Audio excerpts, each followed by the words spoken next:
Puan, daripada tadi saya nampak Puan tampal-tampal ni. Benda apa ni, Puan?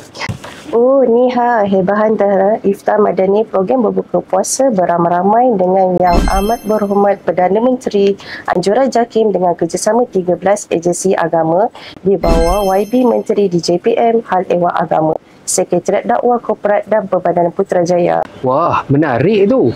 Di mana dan bila yang akan buat iftar ni? Ada limit ke untuk berapa orang yang boleh hadir?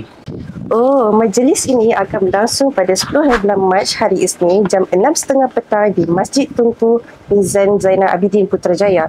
Tak ada limit ya, sesiapa pun boleh datang. Kita akan sediakan lebih 10,000 pack jualan berbuka untuk semua tetamu. Oh, bukan sekadar berbuka je ke? Jadinya ada lagi ke program lain pada masa tu?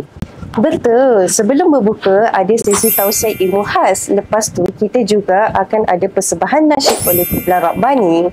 Wah, terbaik lah. Mesti meriah. Kalau macam tu, saya nak bawa lah keluarga saya, kawan-kawan saya dan juga jiran saya lah untuk pergi ke Iftar Madani ni. Anda yang sedang menonton ni pun dijemput hadir.